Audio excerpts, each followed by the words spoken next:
Hi Grace family, my name is Elizabeth and I'm one of your field staff members serving in Asia. I have been a longtime member of Grace, grew up in the chairs that you're sitting in now, and came to faith through a lot of the ministries at Grace itself. My faith journey started when I was very young, and through the youth group at Grace, I rededicated my life to the Lord at age 13 and was baptized that summer. Ever since then, I knew that I wanted to be in ministry in some way, and never at that time thought that it would be overseas. Post high school, I decided to go to Moody Bible Institute in Chicago, and I majored in international ministry there. That education, along with an internship that I did during my university years, solidified the fact that I felt a calling on my life to go and serve overseas among unreached people groups. The perspective class was a huge part of my journey to the field. I learned a lot through that class, and it kind of whet my appetite a little bit for what the Lord is doing in the world.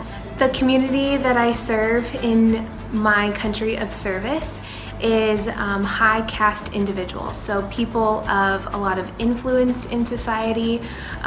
We work among two specific unreached people groups, and they are both influencers and people who are very respected in society.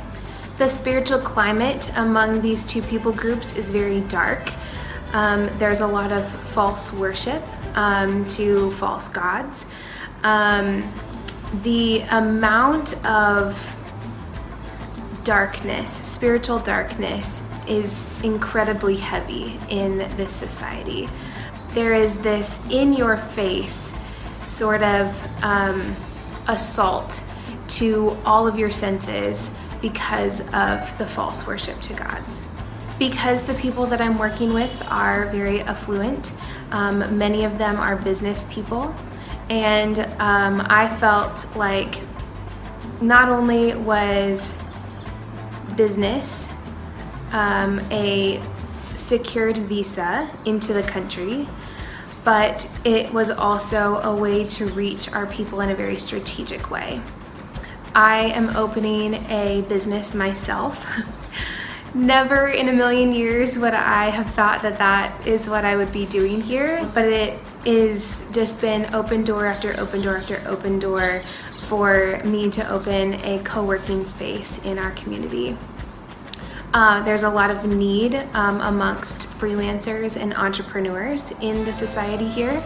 Many freelancers face objection from their family in pursuing a passion, and so they don't have support from the people that are closest to them.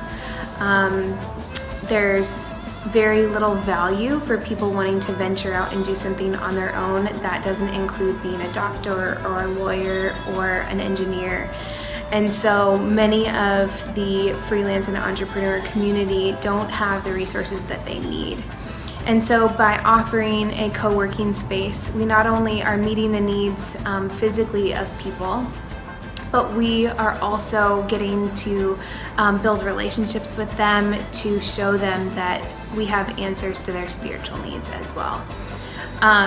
So a lot of the co-working space is going to be community oriented, which is a natural place for relationships to be built. And through that, there is hope that spiritual conversations will arise and the gospel can be clearly presented, and that people will be have a gospel saturated work environment. We hope to train them through biblical principles in business and in life, and I'm very excited for what this means for future workers as well. Once the business is set up, then we can possibly invite more field workers to come alongside and open their own spaces in different communities and in different cities, all with the hopes of working with unreached people groups. Right now, There is a great financial need for the capital investment for the business. We have about $22,000 raised out of $125,000 that's needed for startup and first year operational costs. You can definitely be praying about the Lord bringing in this money, but also pray about your potential role in investing in this kingdom business. The return on investment is purely kingdom minded, meaning that there won't be a monetary return on investment. We also have need for more workers to consider coming to the field. The two people groups that we're working with are two of the largest unreached people groups in the world. So we have a people group of 48 million and a people group of 52 million. It's insane to imagine, but the Lord promises that there will be people from these two people groups around His throne, and we work diligently and pray for the Holy Spirit's work to be done in the hearts and lives of our people. You can continue to pray for me and my crew. We are definitely going through a very spiritually hard time, individually as crew members, but also collectively as an entire crew. We have definitely seen the enemy shoot his arrows into the hearts and lives of us. And so just continue, please, to pray for the Holy Spirit's work and for the comfort of Christ to dwell in us. You can also pray for the hearts of our people to be softened towards the gospel. You can pray specifically for my business partner, Andrew. He is not a follower and is definitely interested in spiritual things, but there is a long way to go for the Holy Spirit to work on his heart and in his mind to accept the gospel as truth.